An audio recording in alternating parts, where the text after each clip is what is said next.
This puppet show stays on because of you fools.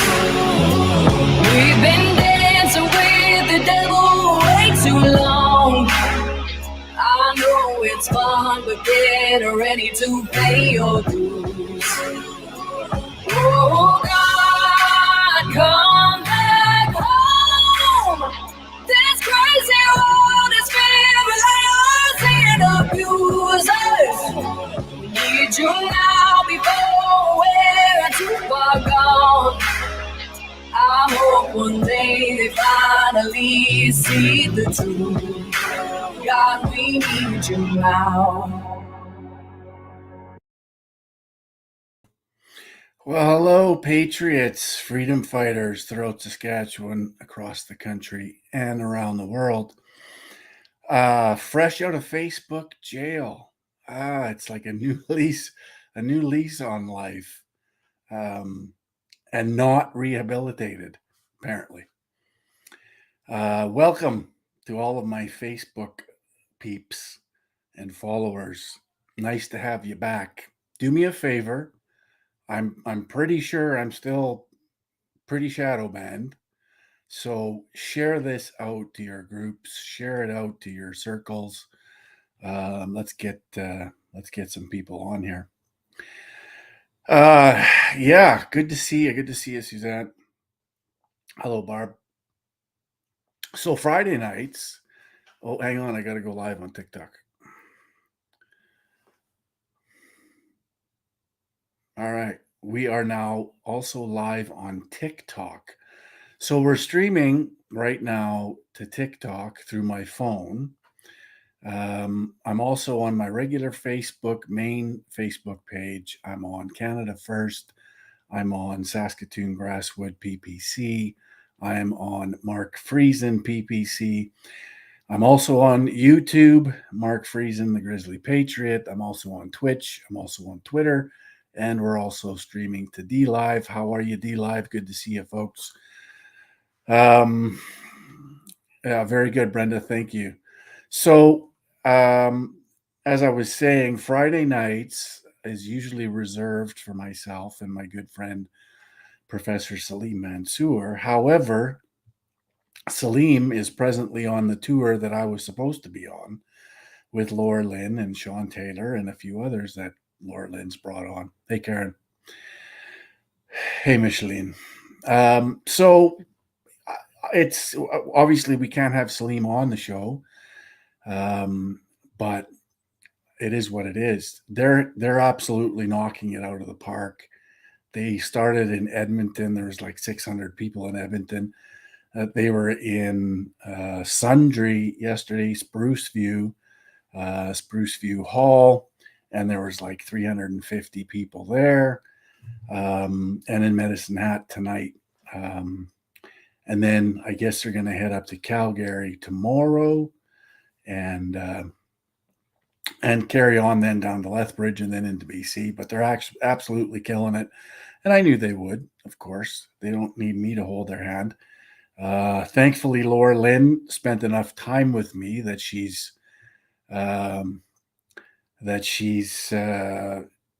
taken some of my material and she's putting it out there. So that's good. I'm very happy.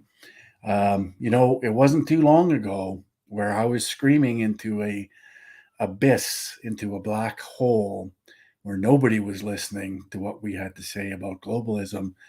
And now we're filling halls. It's very encouraging and gives me a lot of hope. Brenda says, Salim, absolutely mesmerizing Albertans. Yes, Salim is, he is the national treasure. There's no doubt about it. People are very lucky to be able to listen to his wisdom that he comes with. Phenomenal speaker too. Yes, Larry, absolutely, and that's it, and that's what it's all about. It's about planting seeds and then watching them grow. And speaking of watching the seeds grow, so lots I want to talk about tonight. But when we speak about planting seeds and watching them grow, so last summer we went to Vancouver Island, We did a couple of events there, and I mean the attendance was phenomenal. And stemming from those meetings, it was it. We always push that we have to get involved at the local level, the community level, and that's where the change really starts. It's at home. It's right in front of us. So I got a call from somebody out on Vancouver Island that was part of organizing us coming to present there. And they have basically from one end of the island to the other, they have people that have been inspired to run locally in their RMs, rural municipalities, or their town elections, which I absolutely, when I was talking to her, um, it brought a tear to my eye because you know that's what people need to do. That's exactly what the purpose of what we're doing through all of these town halls is to inspire people and motivate people to get engaged and take back our responsibility that we have abdicated for so many decades. So, and of course, that's the reason why I'm not on that tour with them because um, the Buffalo Party here in Saskatchewan, the only alternative that is fully registered and we're ready to run a candidate in this by-election in Saskatoon that was called very quickly by Scott Moe and the Sask Party on purpose because it put the rest of us all on our heels. But that's why they came to me and asked if I wanted to run in the by-election in Saskatoon. And to be honest with you, I told them at that time that I needed a few days, maybe a week, to think about it, to consider it. And as I did, I really couldn't find any reasons not to. I couldn't find enough, real reasons not to utilize another platform that's been afforded to me. So I had to jump at the opportunity. Again, we have to get into this if we're going to be heard by the mainstream folks, by the people that still are entranced by the mainstream media. If we're going to get through to them, if we're going to reach them, we have to go through avenues where they are, and that's the political system. And so, I said it right from the start when I decided to accept the offer to run as the candidate for the Buffalo Party in Saskatoon, Meewasin, that I'm in it to win it. I'm not in it to play around. I'm in it to actually win the riding, and there's opportunity in the riding. The riding consists of about 13,000 voters. Last election, there was only about 5,000 of them that voted.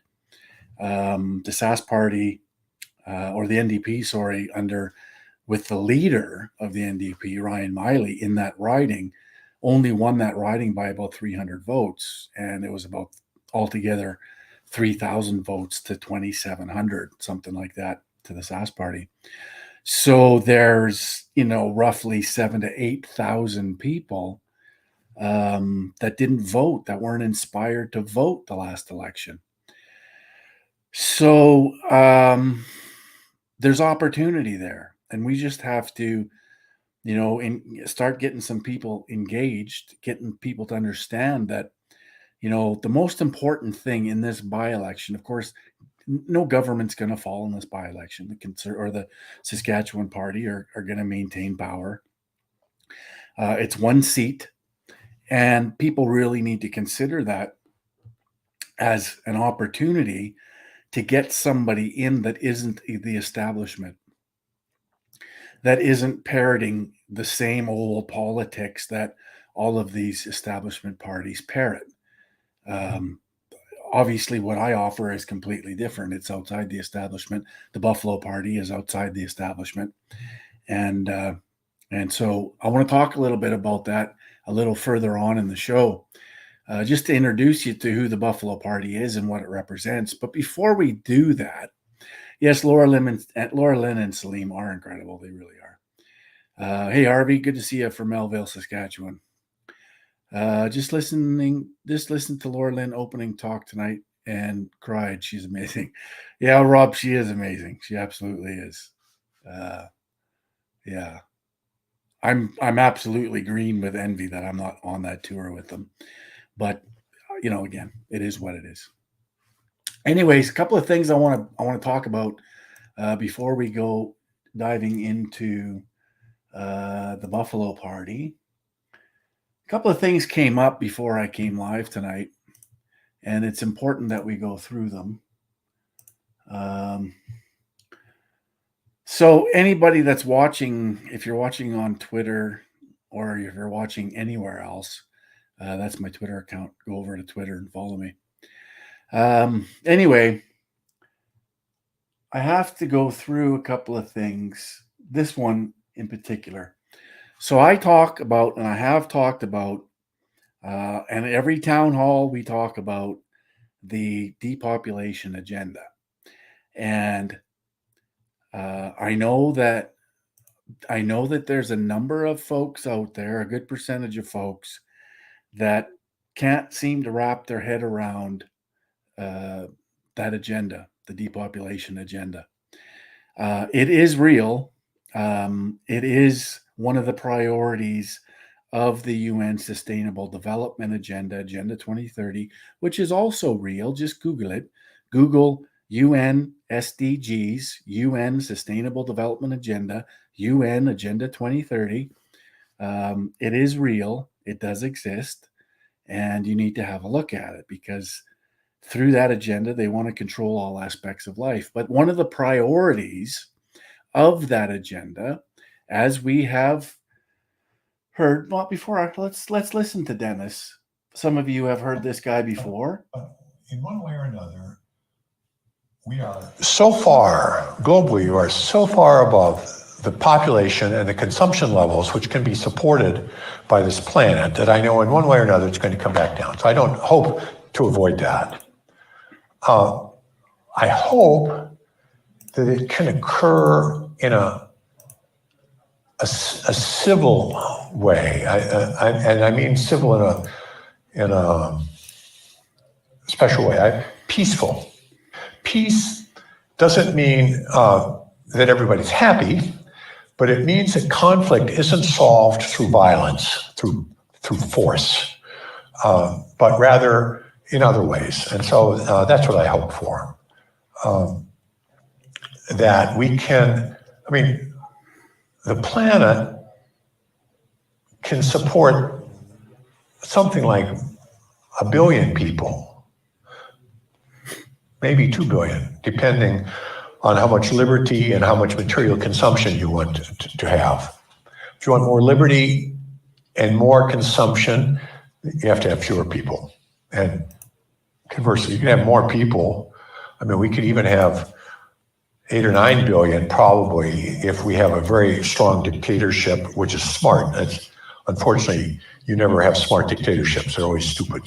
But if you had a smart dictatorship and a low standard of living, you can have but we want to have freedom and we want to have a high sentence. So we're going to have 1 billion people. And we're now at 7, so we have to get back down. I hope that this can be slow, relatively slow, and that it can be done in a way which is relatively equal, so that people share the experience and you don't have a few rich, trying to force everybody else to deal with it. So those are my hopes. Hopes. These are pretty pessimistic hopes, but that's what lies ahead. Right. So according to Dennis Meadows, but in one way or another, hang on. Be quiet, Dennis. So according to Dennis Meadows, who is one of the founders of the Club of Rome, who is one of the co-authors to a book called Limits to Growth, which is really the foundation behind the Sustainable Development Agenda. According to Dennis Meadows, the planet can only support about 1 billion people, maybe 2, if we're under a dictatorship, maybe 8 or 9 if we're under a really strong dictatorship and they're dictating the terms of everyone's life. That's it. That's our options. So we're either going to live with 1 billion people and they're going to eliminate 6 billion of them, or we're going to live under their dictatorship. And that's what globalism is. That's the goal of globalism. They want to, and this isn't me making this up. This isn't me theorizing anything. This is them saying this. They want to destroy the nation state. Nationalism, the promotion of one's nation, the defense of one's nation, is the enemy to them. They've said this. Humanity is the enemy of the planet. This, and again, I'm not saying this, they're saying this, people like Dennis Meadows. So we have to understand all of the different ways that they wish to reduce the planet's population. And they're going to use many different ways. So this next little bit that I'm going to show you is a video about euthanasia in Canada and how they're going to use euthanasia to help reduce population. So, and this girl really nails it. She does a really good job of it. So I thought I would share it tonight. Ever a good idea for human rights or progression of a so shocking turn of events, but in a not so shocking turn of events that is the dystopian world we live in, Canada, it turns out, is killing poor people. I wish I was making this up. In 2016, it became legal for any Canadian citizen aged 18 or older who had a reasonably foreseeable terminal illness and death in the near future to commit suicide through a physician-assisted suicide program funded by and administered by the government if they could get 2 doctors to sign off on it. Since 2016, that's expanded to both physically ill and mentally ill people in Canada seeking out euthanasia. And next year, it's set to be the most expansive euthanasia program the world has ever seen, which would include adults, children, physically ill people, mentally ill people, and poor people. In the last year the data was available, 10,000 Canadians committed euthanasia, physician-assisted suicide, in 1 calendar year alone, making it the 6th highest leading cause of death in the country. So we're literally just telling people now, just to be clear, that it's better to be dead than to be poor or depressed or dealing with a mental illness. It's better, it's more dignified to be dead. Yes. And that the government should pay for it? Forgive my youthful ignorance, but at what point in human history was it ever a good idea for human rights or progression of a society for the government to euthanize people who were disabled, mentally ill, or poor? Or poor. Or old, for that matter. So that's happening. That's a true story. What she's talking about is real. The government is going to pay and have said that they would encourage the poor to choose euthanasia because their life is so hard because they're poor. They're also encouraging, actively promoting that old people choose the easy way out to save money. The CBC actually was promoting it as a great way to save our healthcare money. Just, hit 5 on your dial as they do in Saskatchewan. If you call the health line, if you call 811 and you get to choice number 5, that's doctor-assisted suicide. They'll help you out with that. They'll take you directly to where you need to go if you need to end your life, whether that's because you're poor or you're having a bad day or you're a teenager or you're an old person that, is a drain. Maybe you're mentally handicapped. Maybe that's where we're headed. Maybe that's the idea. We've seen that before. I was pretty sure as a society in this country, we sort of denounced that back in the Hitler and Stalin days when they were killing people openly, willingly, because of whatever reason. They were a drain on society. I thought we sort of frowned on that sort of thing, didn't we? Now it's apparently okay. Now the government says it's okay. When did we lose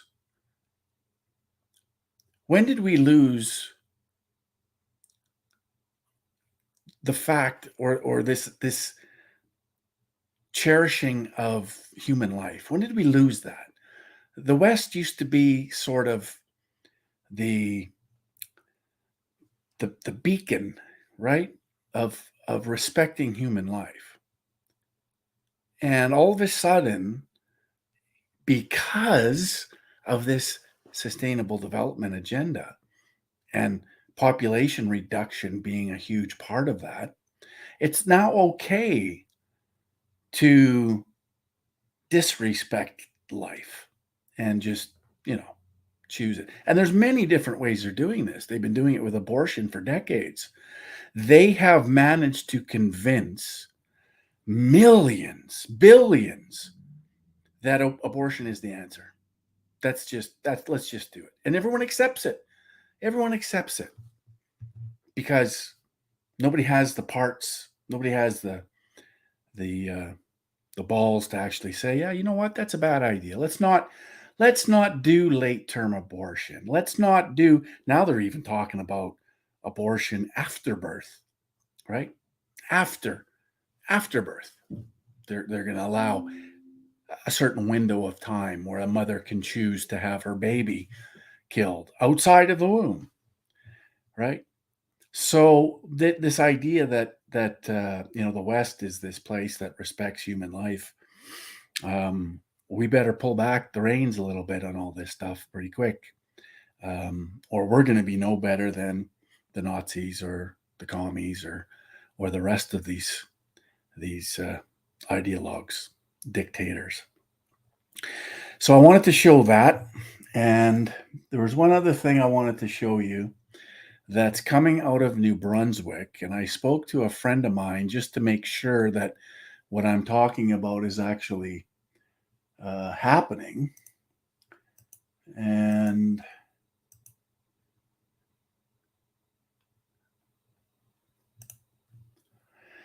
so, First Nation man, I can't read it on my other screen, I have to read it from this one. First Nation man exposed to poison, arrested and taken to hospital after trying to prevent fish toxicant from being dumped in Miramichi Lake tributary. Some Knox fish, too, released in Lake Brook before operation halted by Teresa Blackburn and local journalism initiative reporter Jim Dumville. A provincially and federally approved plan to eradicate smallmouth bass in Miramichi Lake watershed began today, but the operation near Napadagon was called off when connecting to the land members paddled into Lake Brook to investigate. Just before noon, Thursday, September 8th, Wayne Narvey of, I can't pronounce that, Esgenupetigi, I don't know what that is, Burnt Church, First Nation jumped from a canoe and waded to the spot where the two public safety officers and two unidentified men in hazmat suits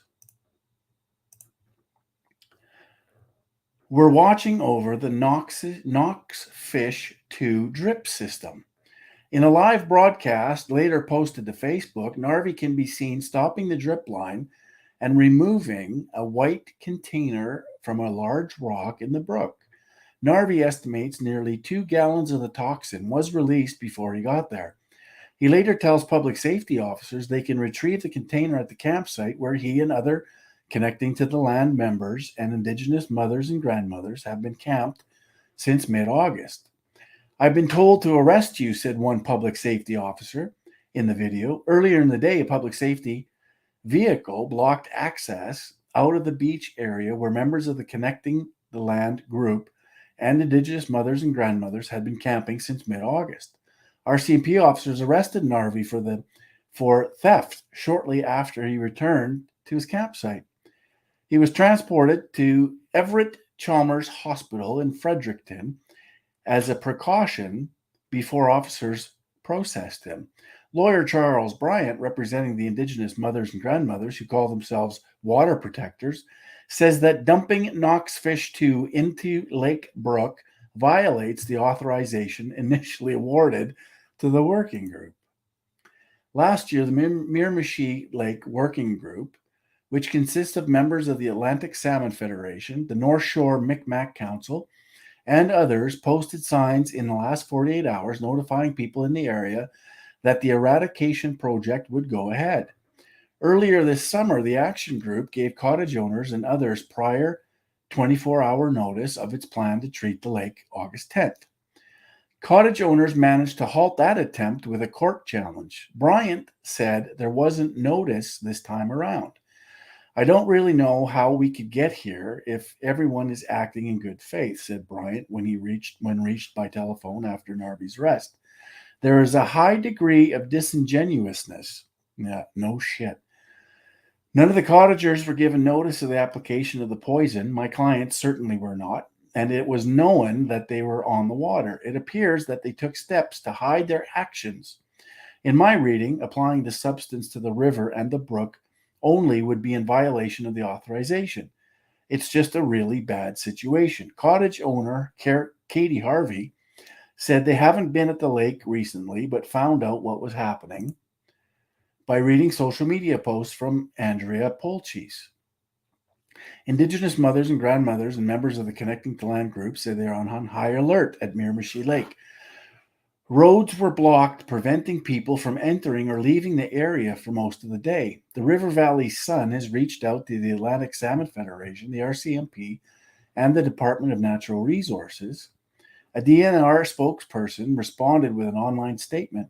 The North Shore Micmac Council, Inc., is the project lead, stated Nick Brown with DNR Communications, and can better speak to today's operation. The River Valley Sun has also reached out to the North Shore Micmac Council, Woodstock First Nation Councillor Andrea Polchis, and Nekatuck, I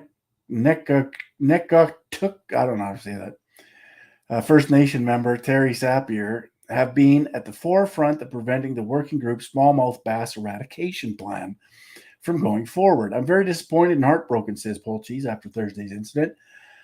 The fish our members saw that died were chub, trout, and salmon fry, not one bass. Connecting to the Land members say they witnessed more than 50 dead fish, preventing the working group's smallmouth bass eradication plan from going forward. I'm very disappointed and heartbroken, said Polchis after Thursday's incident. The fish our members saw that died were chub, trout, and salmon fry, not one bass. Yes. Knox Fish Toxicant 2 safety sheet notes the substance may be fatal if swallowed and enters the airways, causes eye irritation, is fatal if inhaled, may cause respiratory irritation, may cause drowsiness or dizziness, and is suspected of causing cancer. The caution notice goes on to say that if a person is exposed, they should seek medical advice and attention immediately. Wayne Narvey talks to two public safety officers who had unidentified men in hazmat suits after stopping Knox Fish 2 from being distributed in Lake Brook, a tributary of Miramichi Lake. Narvey was exposed to the poison in the process, was later arrested by RCMP officers, and taken to the Dr. Everett Chalmers Hospital in Fredericton, New Brunswick. So, when I first read this, I was like, what? I was dumbfounded. What's going on here? What is this? The bass eradication program. I'm not sure why they feel they need to eliminate bass. Maybe there's some reasoning behind it. I'm not sure. It doesn't make a lot of sense to me, but it seems like it's killing everything. It seems like it's wiping out everything.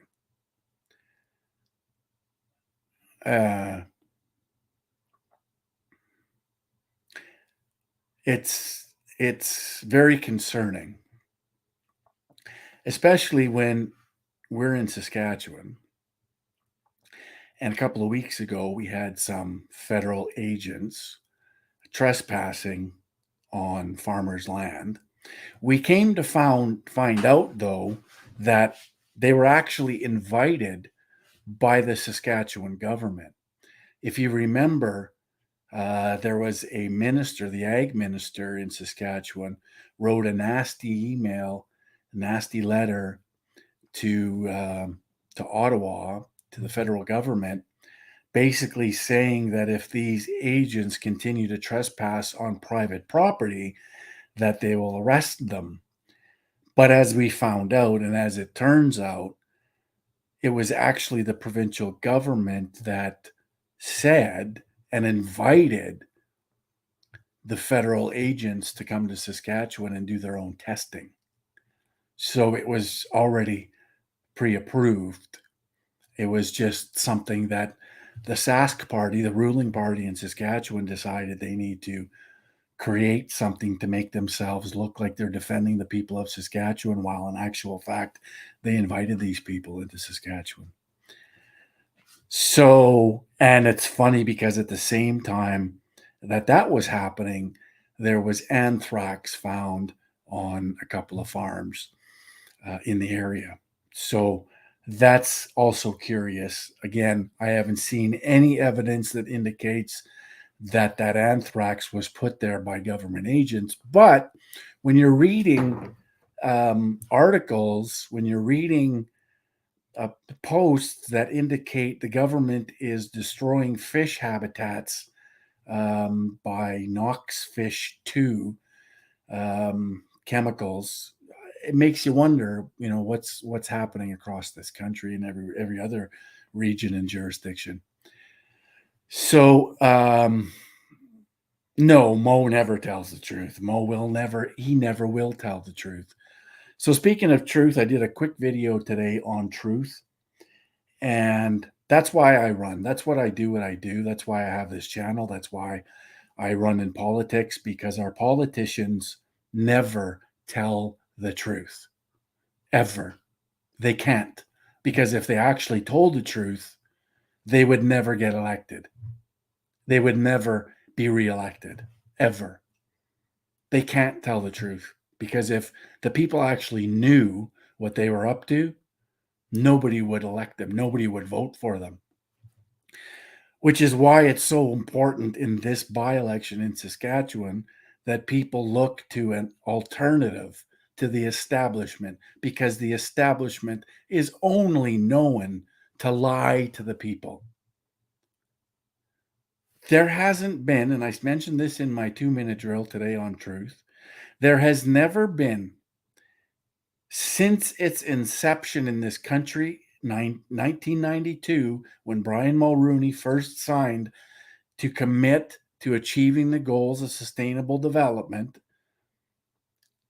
there hasn't been one politician, whether it's the Prime Minister, his cabinet, or any of their MPs in any party, Liberal or Conservative or NDP or Green or Bloc or any of the establishment, or provincially, your Premier, his cabinet, or his MLAs, or your mayor, his council, or any councilman, or any reeve, or any RM. Nobody, not one elected official since 1992 has ever told you the truth, or held a town hall meeting to inform their constituents of the negative effects and all of the consequences that will arise from our country committing to sustainable development. It's never happened. Because every time any one of these elected officials are asked about it, they feign ignorance and stupidity.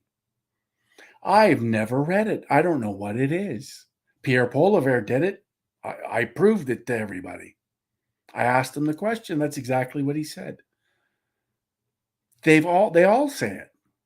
Scott Moe was asked in Kelvington, Saskatchewan at a town hall meeting what his position was on sustainable development. He completely ignored the question, completely dismissed it, feigned ignorance, feigned stupidity. Well, maybe he is stupid, but if that's the reason why he can't explain his position on sustainable development, then he has no business being the premier of our province. And neither does any other premier if they can't explain what that is or what the consequences to it are, because the fact of the matter is they've all committed to it. They all know exactly what it is. Pierre Poilievre's been a politician, a professional politician for 19 years. Pierre Poilievre has voted on every one of these bills that passed in relation to sustainable development. It was the Harper government that made it law in Canada for the first time, called the Sustainability Act, which is the act that compels our country to report to the UN, an unelected, unaccountable foreign entity, on our progress in achieving the goals of sustainable development. He voted on it. So they can feign stupidity. And maybe Scott Moe is just dumb. Maybe Scott Moe just doesn't understand. Maybe he's just a bohunk that has no business leading this province in that premiership. Or he does know and he just can't admit it, because if he admits it, then we get to hold all these people responsible for it. So it's either I'm going to be held accountable for it, or I'm just going to deny it and lie to everybody. And since 92, as I said, not one elected official has ever held a town hall to inform you, the constituents, of the negative consequences of this agenda and how it's going to affect every aspect of your life, from land ownership, property rights, food production, food distribution, all of it, taxation, carbon tax, trans, education, all of it. Everything is influenced by this agenda, all of it. If you go to the 17 goals of sustainable development and look at all of the 17 goals, each one of them represents a particular part of your life that's going to be affected negatively by this agenda. Not to mention the loss of our national sovereignty, which is one of their ultimate goals in destroying the nation state. So that's what I'm doing. That's why I do what I do, because somebody needs to get elected who's going to tell the truth, who's going to expose all of this to the people, because the people deserve to hear the truth, which is why I need all of you folks to help me get elected and help others like Pastor Pawlowski to get elected, so we can expose the rot and in our bureaucracy, in our government, and expose it and drain it once and for all. So people ask, and Brenda says, holy cow, I've been experimenting with sharing this particular feed in a variety of groups and chats just to see what happens to the viewership. I'm not surprised, but I'm stunned to see it's not changing one bit. Yeah, no, I'm so shadow banned. It's incredible. Although we're doing pretty good. We got 160 viewers right now. We got 36 on YouTube. We got 45 on Mark Friesen, Saskatoon Grasswood. We got 52 in Mark Friesen PPC. And we got 23 on my main account, which should probably have 400. Who are we kidding? It should have about 5,000. But whatever, it is what it is. But we're punching through it a little bit, so it's all good. So anyways, I wanted to talk a little bit about the party that asked me to run in this election. And it's a party that obviously knows who I am. They know what I talk about. They know what I represent. And they weren't scared. And they weren't nervous about running Mark Friesen as a candidate in the by-election Saskatoon-Meewasin. And that showed me and proved to me that they're a party that's willing to tell the truth and aren't afraid of the truth and won't run from the truth. So that was a big reason why I said yes, because I've talked to people in some of these other entities. The True North, I love them all to death. True North Saskatchewan, as hard as they've worked and as hard as they've tried to establish themselves as a verified party, registered party in Saskatchewan. They're just struggling to get the numbers. But I love all of them to death, and they are also truth tellers. They also are in search of the truth, and they're also in search of bringing God back into politics. And I think it's important that we recognize where Western civilization comes from. The foundation of Western civilization, the best civilization the planet has ever known, humanity has ever known, is based on Christian values. And they want to reinsert that. And I don't think that's a bad thing. And I think it's important that they continue to lobby and push for that, because it's important. So, and they are all about the truth, and I love them to death. I mean, they had me and Laura Lynn run through the province, screaming the truth, through our Let Freedom Reign tour in Saskatchewan, 10 cities or 11 cities that we did. And they weren't scared of the truth at all. They quite appreciated it. So, but the other one, the Sask United Party, and I'm going to be honest here. I have to be. It's the only way I can be. I haven't been impressed. They seem very establishment to me.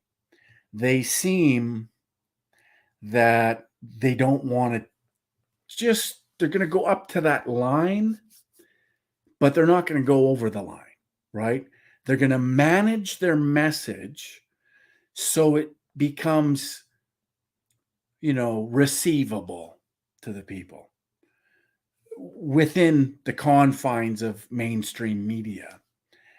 And that's very off-putting to me. It just is. I can't, and this is a large reason why I said yes to the Buffalo Party. A lot of factors to consider, but was I going to support the SUP? No, I wasn't. I've asked them to support my campaign because we need to get an alternative in there. We need to get some opposition in there.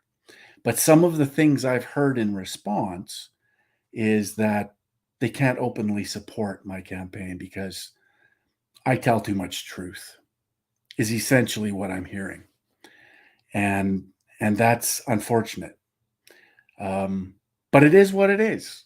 And so stacking all of those things up, I absolutely had to make a decision that was in the best interest of what my mission is. And that, of course, is to inform and educate as many people as possible. And was this the right platform? Of course it is. Of course it's the right platform. It's an enormous platform. It's a by-election. It's the only election in the province. So, so that's part of it. And then, of course, a lot of it has to do with policy.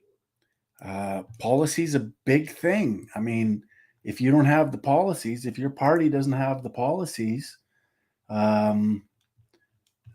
that I'm interested in, then it's going to be a problem. But the Buffalo Party showed me. Oh, hang on, that's my website. I have to get to theirs. Hang on.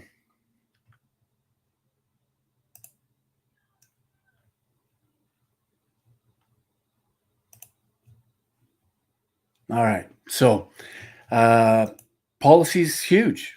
It has to be a huge part of the discussion. Can you guys let me know if you can still hear me? Just put yes, just yes, you can hear me. I just want to make sure that you can hear me when you should be able to. Somebody just type in the room that, yes, you can hear me. Yes, yes, yes. Okay, good. All right, good. Yeah, that's good. We got it. All right.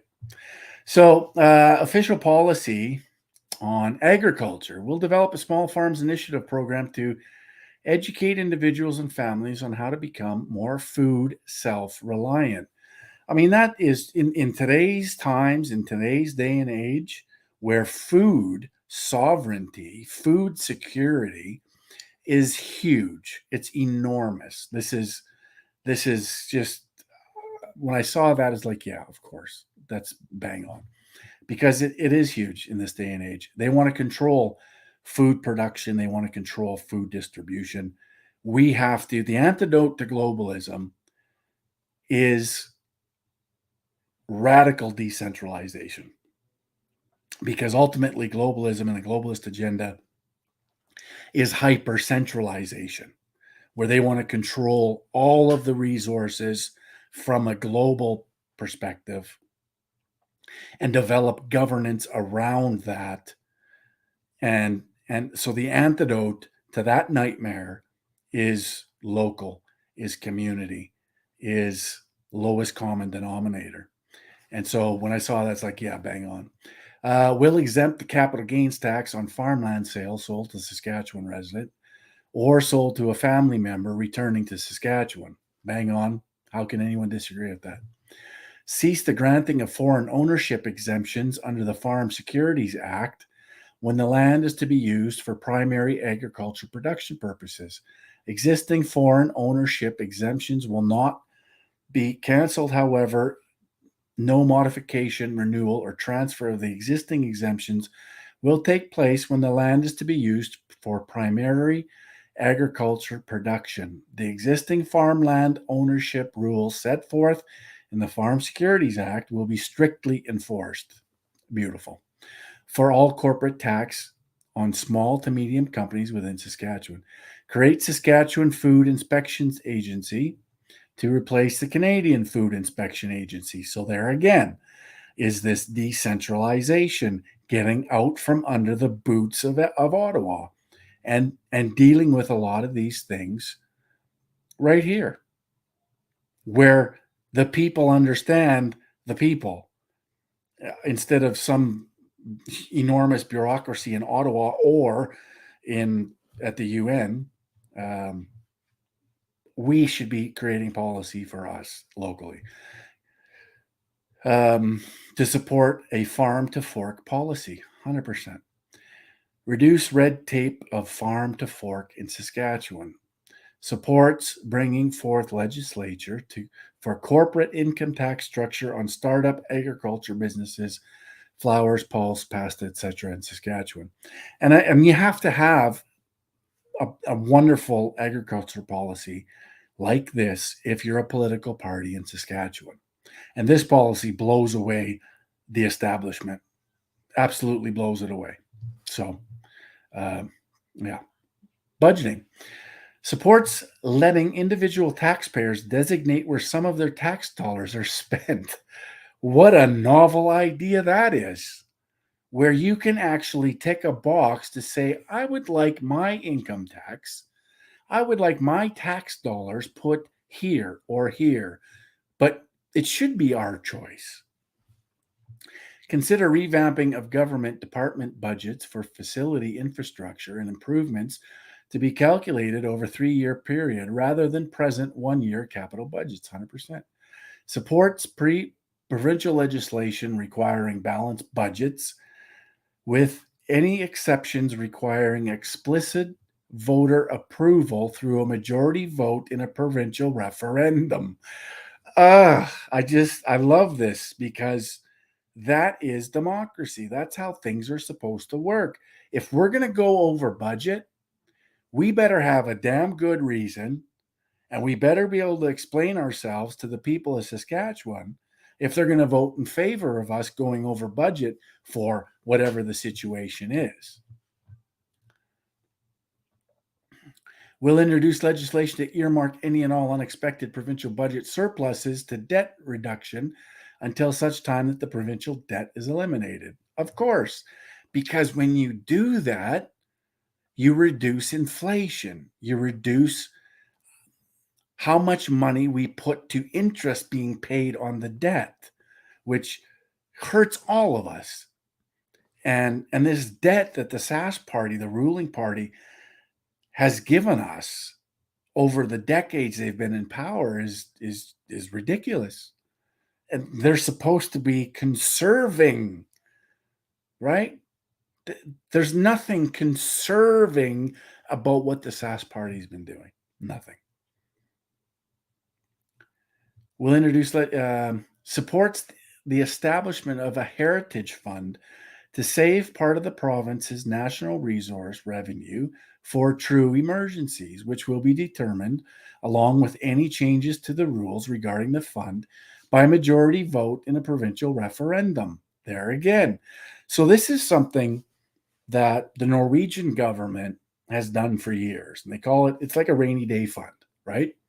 Where you squirrel away a whack of cash that your resources has brought in the event that something should occur that you need to take care of. Norway's been doing it for decades because they have very small population, 5 million people in that country, but they have enormous oil reserves, enormous natural gas. And so that's what they do, is they squirrel this money away. Now they've squandered it since because, of course, they're engaged with globalism as well. And that's where all the money's going, this redistribution of wealth that's happening. But this is perfect language to deal with that. And it has to be, if you're going to change that, change the rules to it, you have to do it with a referendum. You have to go to the people and say, this is the issue. What do you want to do? Bang on. So, justice, which is interesting given the set of circumstances that just happened in Saskatchewan over the last week or so, will direct all government ministries to repeat redundant regulations for every new regulation enacted, and to do so in such a way that lowers the overall regulatory cost. So, that's bringing redundancy to a minimum. Like, there's a number of laws that can be brought together that saves on redundancy. That it's bloating of the bureaucracy that they're going to do that through that mechanism. Opposes the creation of government digital IDs. Yes, huge. Now, our Sask ruling party in Saskatchewan has said that they are going to explore the idea of digital ID. Now, they've since backed off of that. They're going to let other provinces do the dirty work, but it's coming. Scott Moe and his Saskatchewan party, his ruling party in Saskatchewan, proved to us exactly what backbone they have to tell Ottawa to go pound sand on any of this stuff. They're not going to. They're not going to. They've proven it to us over the last 2.5 years. They proved it in spades. So please, people, don't let them fool you. Saskatchewan will not just have a provincial firearms commissioner. Yes, but the commissioner will follow Saskatchewan laws. The commissioner's office will be at arm's length from the Saskatchewan police force. Oh, that's nice. The Saskatchewan police force, something that we need. Why do we have some bloated bureaucracy out of Ottawa policing our rural areas in Saskatchewan, where the people they've brought in from around the country have absolutely no idea how people in Saskatchewan live and understand our way of life? How is that going to work? So the people of Saskatchewan are the people that should be policing Saskatchewan. Rural Saskatchewan should be policing rural Saskatchewan, because it's the people in rural Saskatchewan that understand rural Saskatchewan and know what the issues are. And so this is a beautiful thing as far as I'm concerned as well. And yes, firearms legislation. Bring forth new legislation enshrining individuals' rights to own and use firearms, easing restrictions on law-abiding gun owners while simultaneously increasing the penalties for criminal use of firearms. I mean, seems like common sense to me. Support amendments to the Freedom of Information legislation in Saskatchewan to enhance the powers of the Saskatchewan Information and Privacy Commissioner, who oversees compliance with Freedom of Information legislation, to be given additional powers to issue summary fines to entities subject to Freedom of Information legislation for unjustified delays and costs in processing access to information requests by the public. Another beautiful thing. It was Rebel News that asked for an FOI, Freedom of Information, and they got billed just an exorbitant amount for printing purposes, coming from a government who at that time was promoting the idea of digital, right? Like you can just send these files digitally, through a file sharing program, rather than having to go to the extent of printing everything off and charging an absolute arm and a leg to get the FOI. So this is, again, perfect legislation to combat that. But it's just what it is there's too much wiggle room for our governments to be held accountable. And they find all of that wiggle room in this legislation, and we need to get rid of it. We need to stop the redundancy. We need to stop the loopholes. We need to be able to hold governments accountable and responsible for the decisions they make, supposedly on our behalf. Supports amendments to the free. Oh, yeah, okay. We'll bring forth legislation to cancel the contract with the Royal Canadian Mounted Police for policing services in Saskatchewan. The RCMP will be replaced with a provincial police force. Yay! Beautiful. It's so good. We'll work closely with municipalities and the Saskatchewan Association of Rural Municipalities, Saskatchewan Urban Municipality Association, to explore alternative rural policing options, such as an expanded Crime Watch program, expanding rural civilian participation in supplemental and police support services, all to help curb rural crime in the province. Again, it's an issue that's been long-standing. The RCMP can't effectively protect the people of rural Saskatchewan. We know this. There's more proof than we could ever need. And in order for them to do it effectively, it would cost us an absolute arm and a leg. So let's look for other ways of doing this. Let's get the RCMP out. Let's bring in Saskatchewan Police Force, and let's bring, down to the rural municipality level. So the people are working with the police to solve these issues of crime on farms. So people aren't, and in some cases, let's just face it, regardless of what you do, there are going to be instances where people are going to have to take it into their own hands to defend themselves and their family. And people shouldn't be second guessing that ability to defend themselves, because they're going to be charged if they were to do something to stop the intruders, the predators, the criminals from harming themselves or their family. So people should feel unencumbered in defending themselves and their family. And that's a large part of what this is. We'll form an independent civilian oversight committee to investigate potential police misconduct in the province. Perfect. We'll expand privacy protections to require a warrant for all requests by law enforcement related to searches for all online data stored with third parties such as Google, Facebook, Twitter, etc. Beautiful. We'll reform the Seizure of Criminal Property Act of 2009 to include more restrictions on the seizing of assets and protection for individuals not convicted of a crime. Yes, how could you not agree? Democracy shall create a special policy committee with members of the elected by the party membership to examine and draft policies in preparation for Saskatchewan's autonomy from federal government. Yes. Believes that individual liberty is the legal and moral bedrock on which society is built.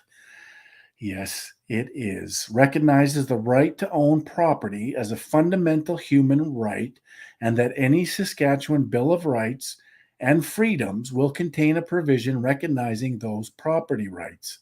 How can anyone disagree with this? Seriously. Agrees to terminate all obligations, commitments, and signed agreements to the United Nations that are not deemed as beneficial, genuine, or transparent to the well-being and will of the people of Saskatchewan. Beautiful. Goodbye. We're not playing this UN Sustainable Development Agenda game. We're not playing any of these compacts. We're not playing with the Paris. We're not playing with any of it. We're going to exercise our autonomy as a province. We'll initiate the creation of a consultation for Saskatchewan when it forms government. We'll conduct a comprehensive and independent review of public sector pensions in the province with the goal of bringing them into closer alignment with the private sector. Again, how can anyone argue? We'll introduce a bill that requires members of the legislature to respond to questions put to them in the legislature by other members. Wow, holding elected officials accountable and responsible for their actions, demanding and forcing them to have to answer these questions. That's a beautiful thing also. We'll bring forth legislation to allow Saskatchewan voters to elect all those who represent Saskatchewan, including senators and the lieutenant governor. Beautiful. So I just want to stop here for a second and just say that these policies that are listed on the Buffalo Party website, these are all policies that were submitted by the membership, by the grassroots of the party. It's such a beautiful thing to watch when democracy works the way it's supposed to work. That the party, it's not top down, it's bottom up, it's from the people. And I love to see these policies because I know where they come from. They come from the people of Saskatchewan. And it's such a beautiful thing to watch it in action, to watch it put in place and let the people, because we are, regardless of what how government treats you, we are the people that know best of how to run our lives in this province and how we want to be governed. We know this better than anyone. Now, of course, our establishment has lost touch with the grassroots. They've lost touch with the people. This is why it's so important to get people in from outside the establishment. People. I'm not a politician. Look at me. The last thing I ever wanted to be was a politician. I'm just the people. I'm just a guy that wants to do right by the people. And this is how this is done. This is how it's supposed to be done. So I just want to make sure everybody's aware of that all of these policies were brought forward by the membership, not the board, not the leader. This was all grassroots. And I love every bit of it. We'll bring forth legislation to strengthen the punishment for those elected who breach the public trust. Fraud and corruption offenses will result in steep fines, loss of a seat, pension, and potential jail time. Wow, holding elected officials accountable. Imagine that. Imagine. We'll bring forth legislation for a provincial petition recall website. We will bring forth legislation, and recall is a beautiful thing too. Again, more responsibility, more accountability. We'll bring forth legislation because then when politicians promise you the world and it doesn't happen and they don't do it and they don't follow through, that triggers recall. That triggers, hey, you're not doing what you said you were going to do. You're not holding up to the promises that got you elected. And so guess what? You're fired. We're going to have a by-election to replace you because you lied to everybody. That's it. That's how this is all supposed to work. We'll bring forth legislation for a provincial petition recall website. We'll bring forth legislation that will give the people the ability for recall process for any elected position in Saskatchewan. That's a beautiful thing.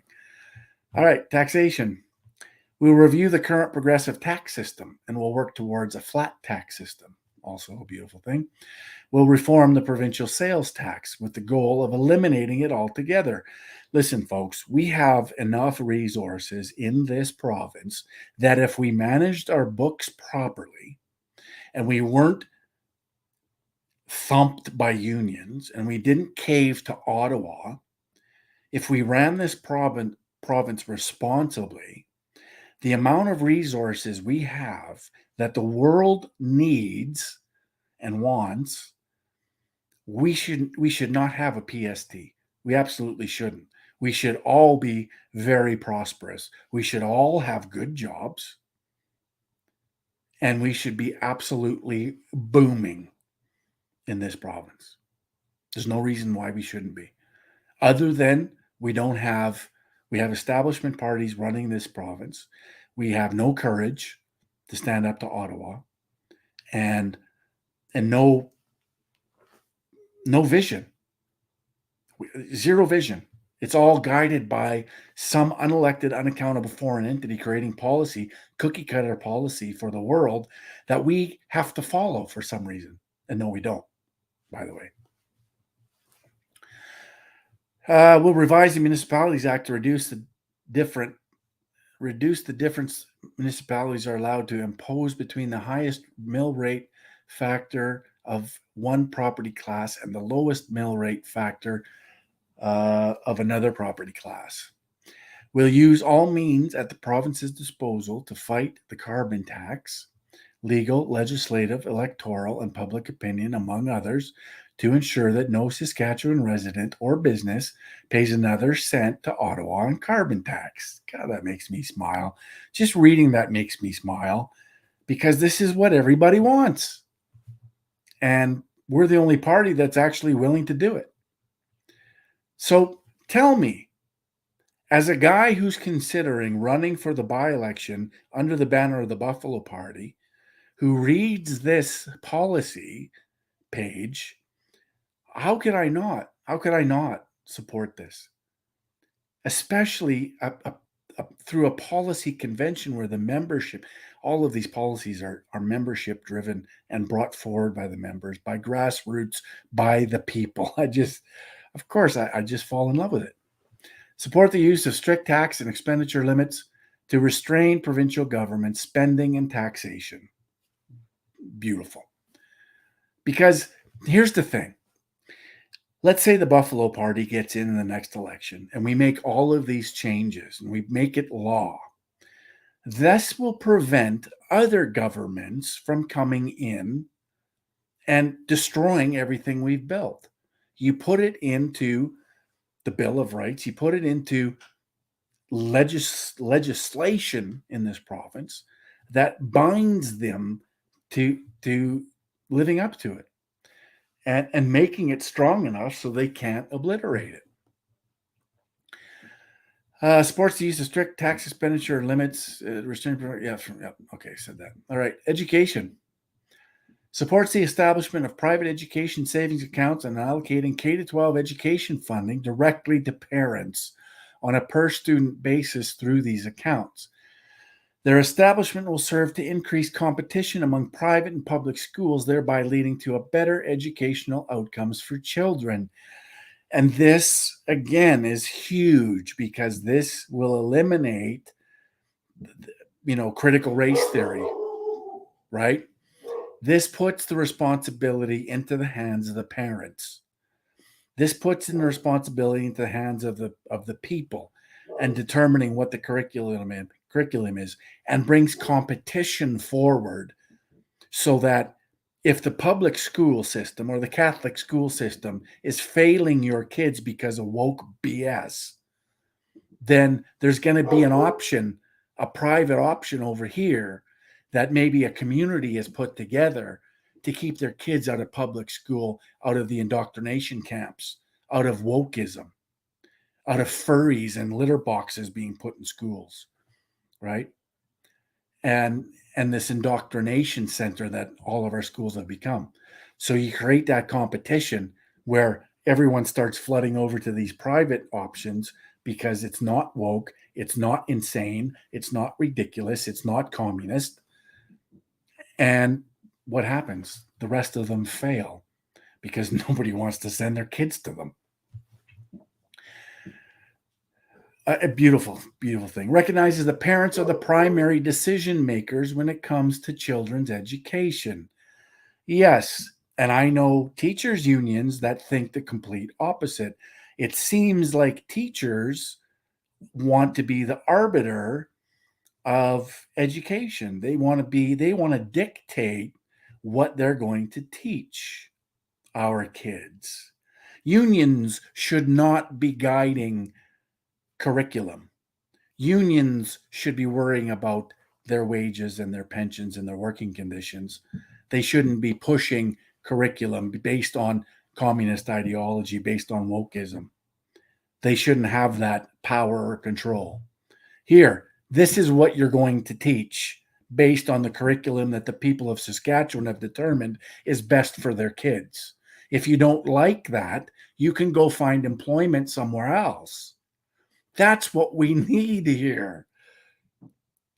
I can't tell you how much I would love being able to say this to people, that what you're doing is not in the best interest of the people and their children of this province.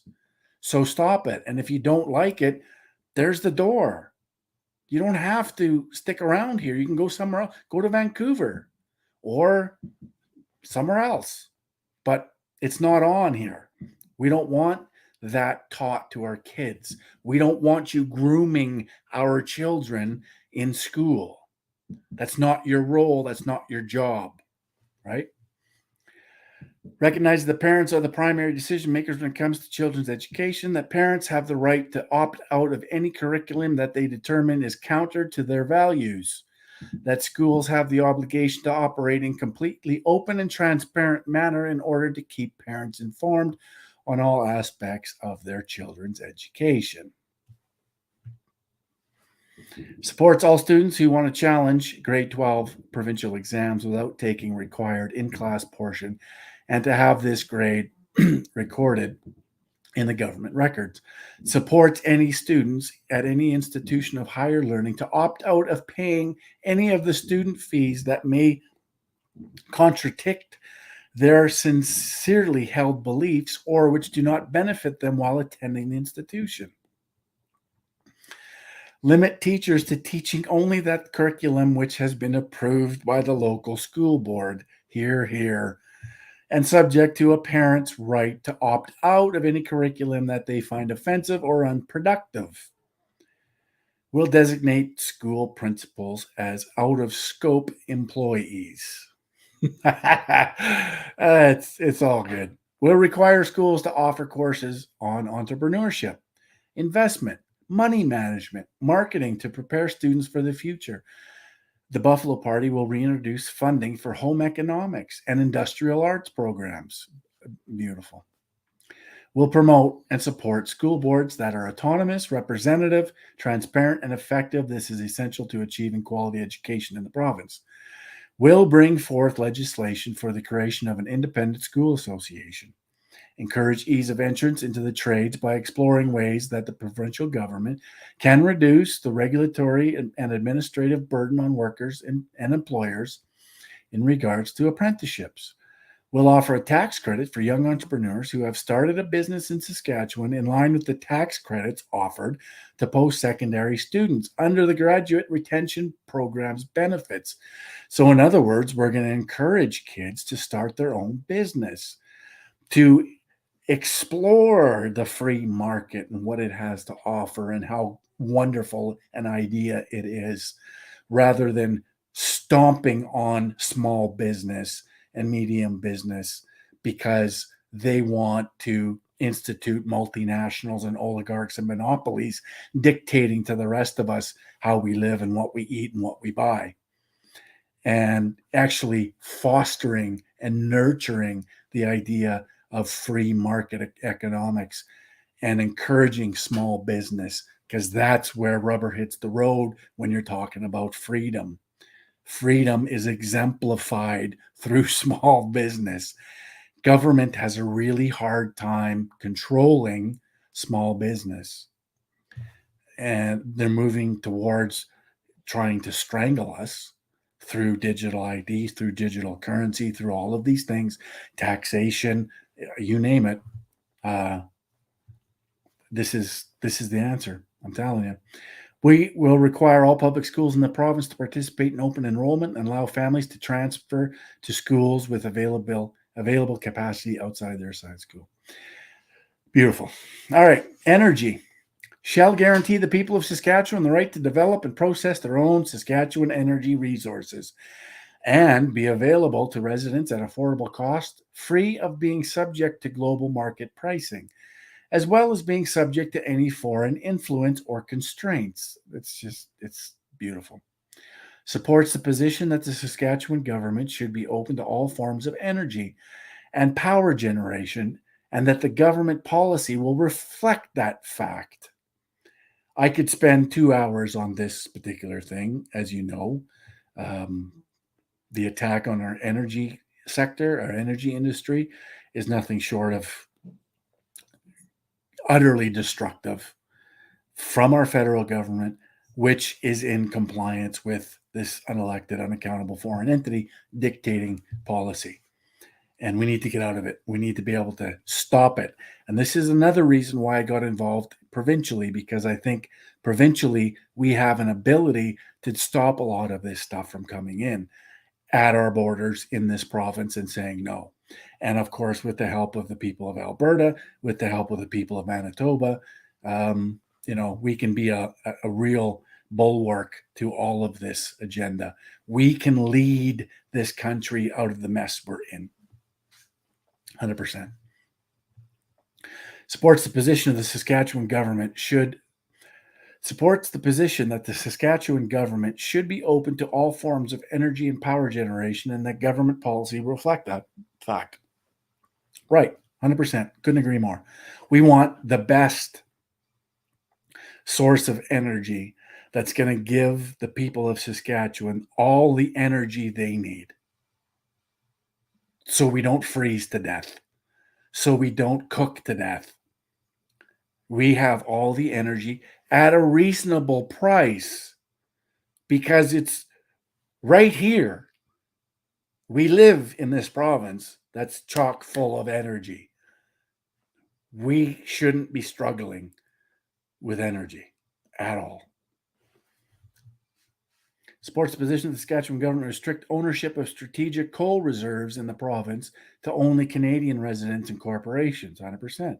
Support the establishment of a tax incentive in the form of 100% expensing for tax purposes of any research and development costs related to developing new coal activation carbon products in the province. Support the establishment of a tax incentive in the form of 100% expensing for tax purposes of any research and development costs related to developing new coal activated carbon products in the province. Yes. Supports addressing boundary issues and property owners' rights, wind wake issues, and granting municipalities the right to veto the establishment of any wind turbines or solar facilities within the jurisdiction, or place reasonable restriction on where such facilities can be located.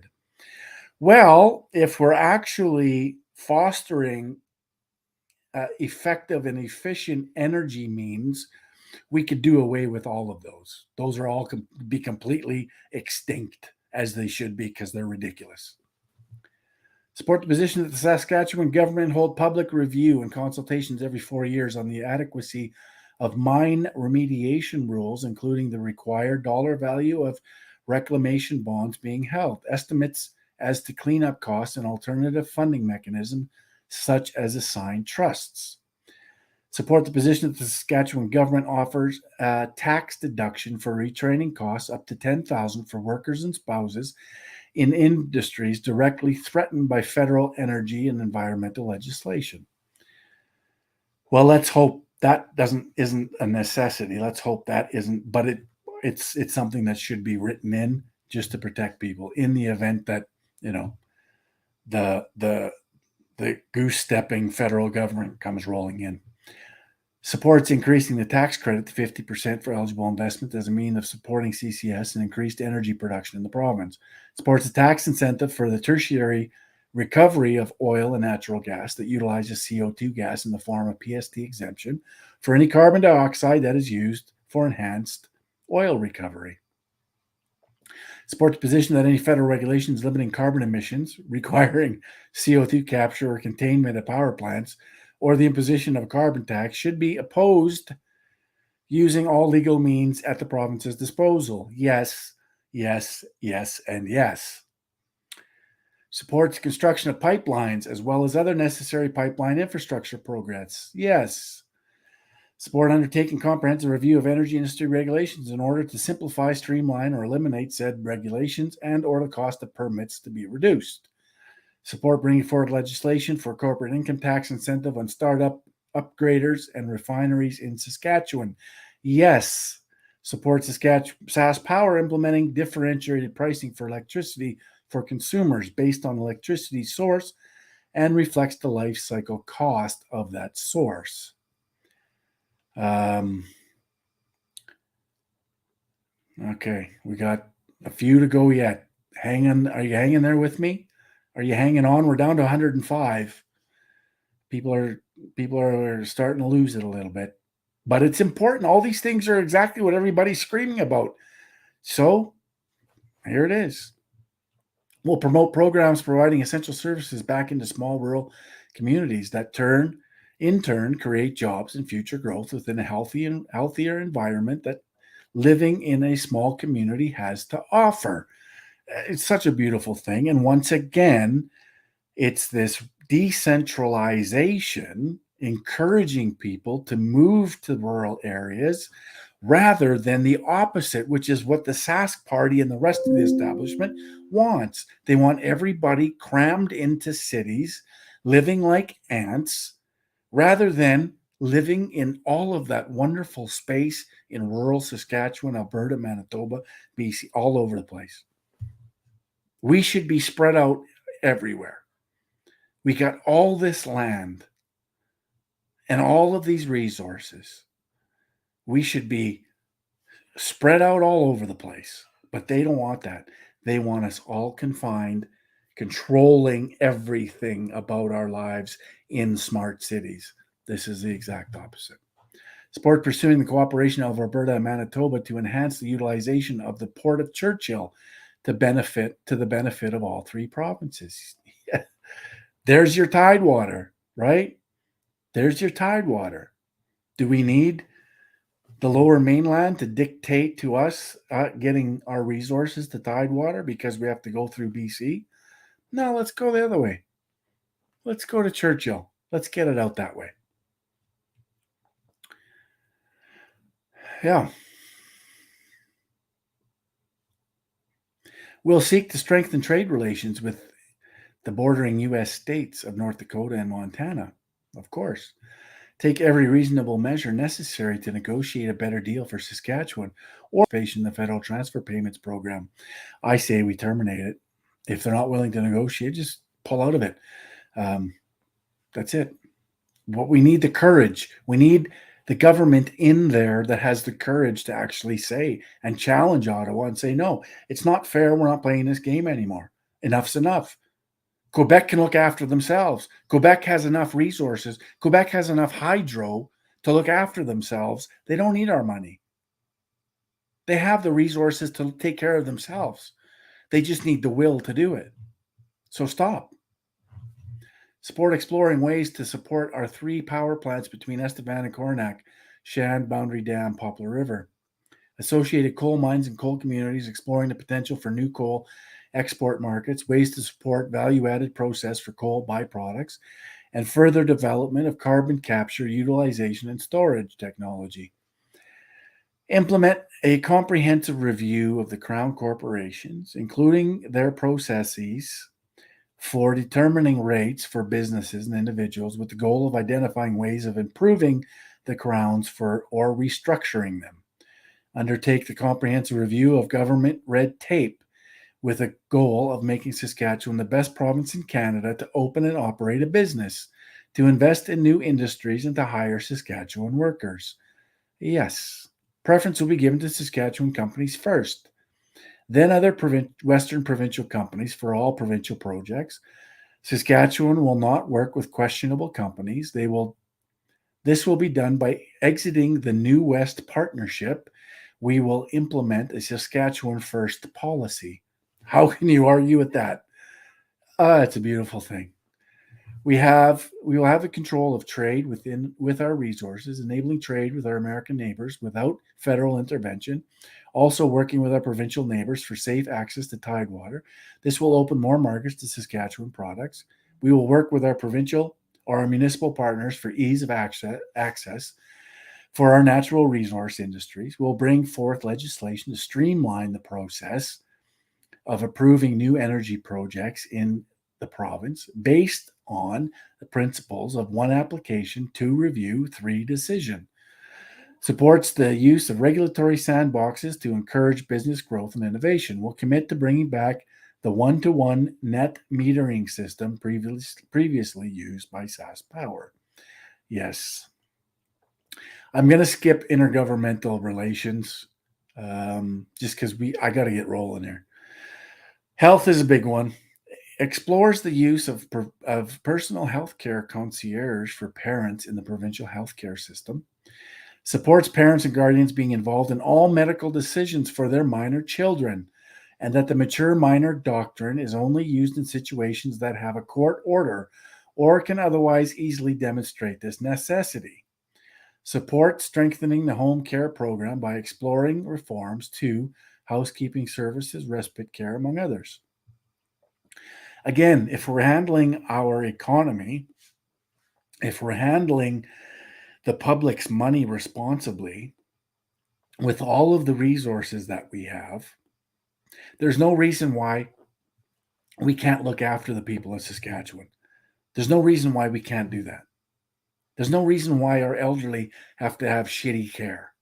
There's no reason why our sick, our poor have to struggle to get quality health care. There's no reason for it. There's no reason why our government should be closing regional hospitals and emergencies in smaller areas. There's no reason for it. It shouldn't be happening.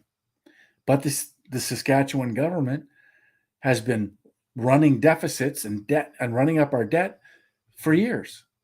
So this is the situation we're in. We have to be responsible with the people's money.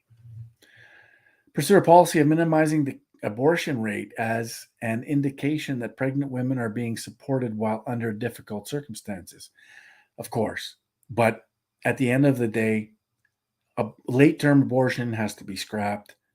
And this idea that abortion is simply a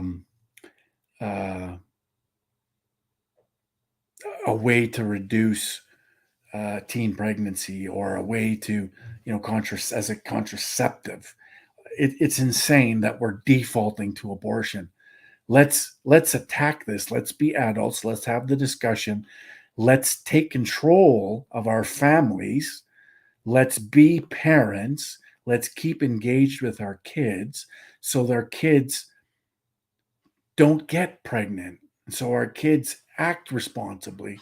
So they aren't put in this terrible position. And I mean, nobody wants to be in that position. But you know what? For me, I'm adopted. And my mom thankfully chose to, put me up for adoption rather than flush me. And so this is a pretty near and dear situation to me.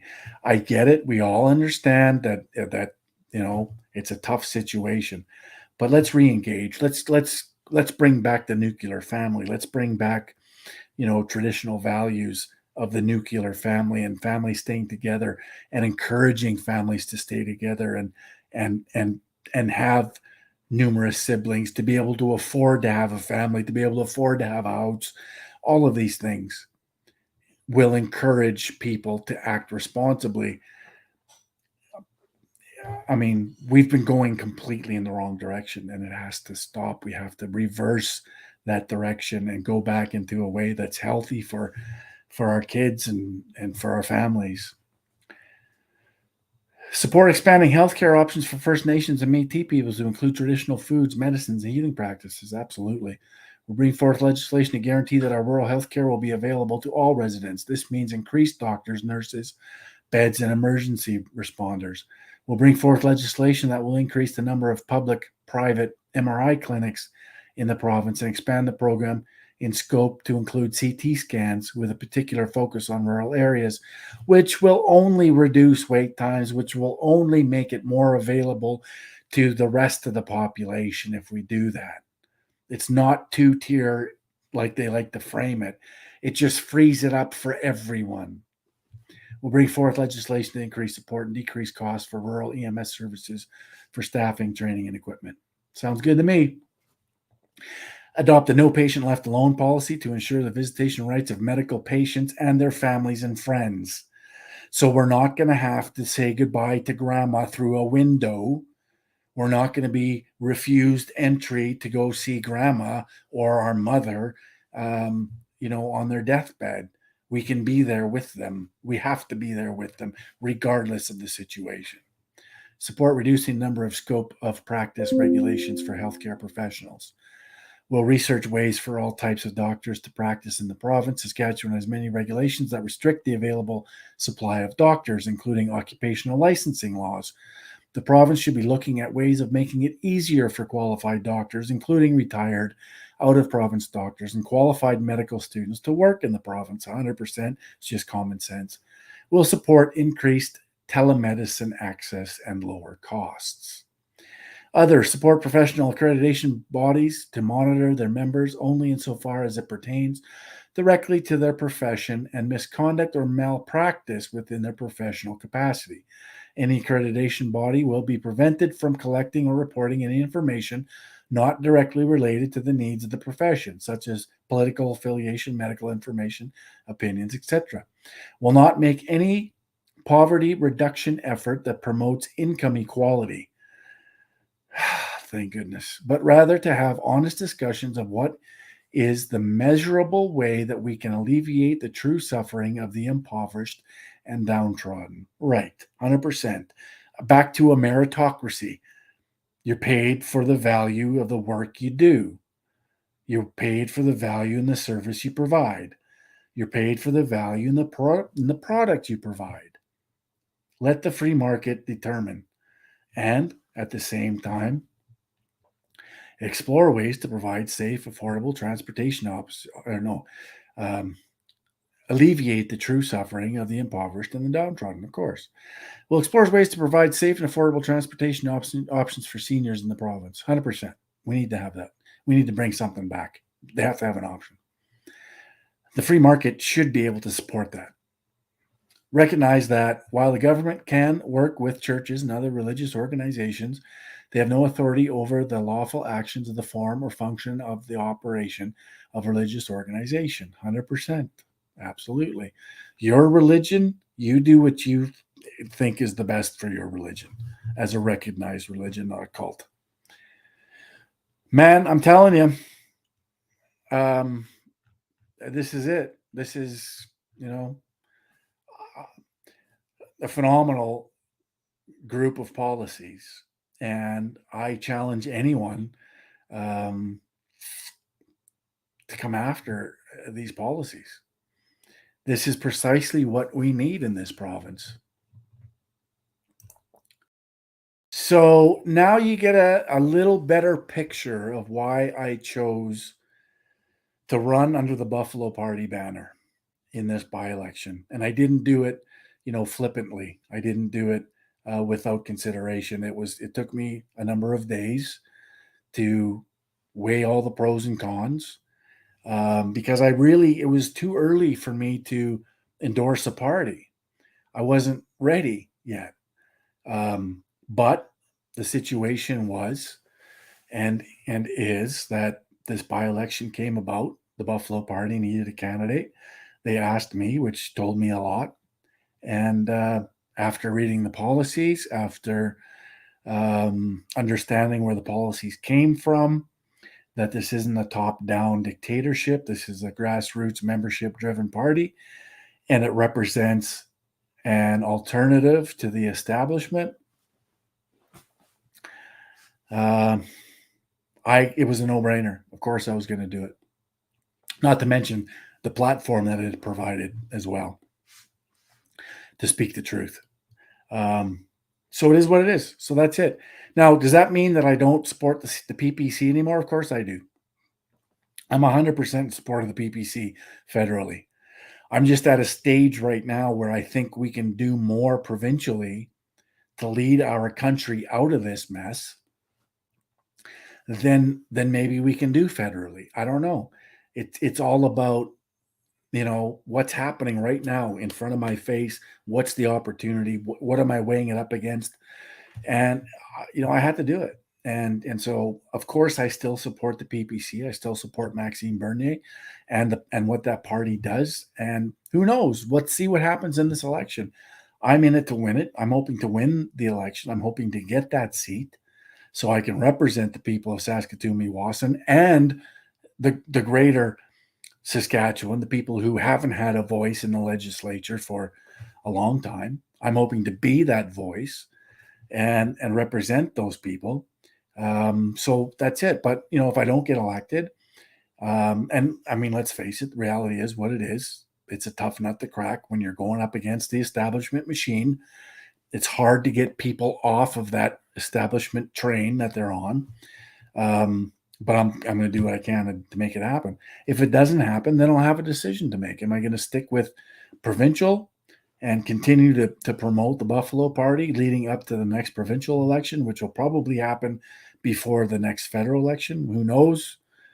Everything's up in the air in that sense. So I don't know. I can't answer those questions. But the here and now is exactly what I should be doing.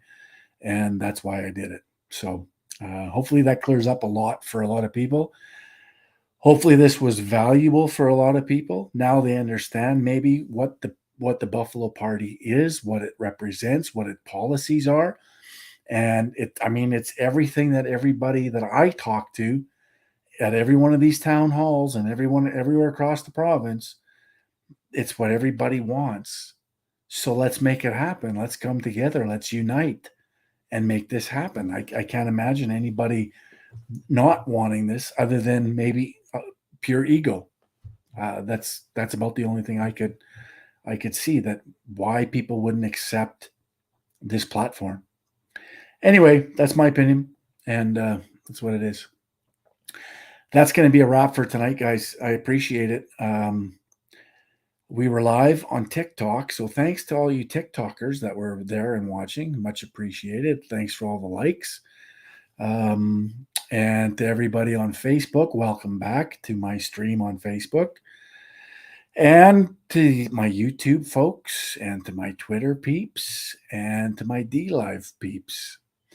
All good. And there's one person on Twitch. It's all good. So that's a wrap. Remember, globalism bad, nationalism good.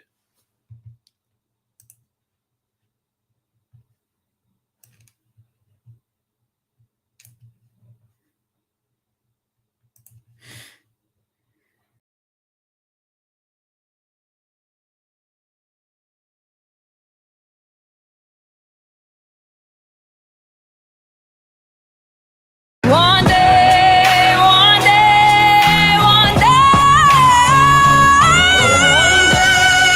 I hope you see the truth. This puppet show stays on because of you fools. We've been dancing with the devil way too long. I know it's fun, but get ready to pay your dues. Oh God, come back home. This crazy world is filled with liars and abusers. We need you now before we're too far gone. I hope one day they finally see the truth. God, we need you now.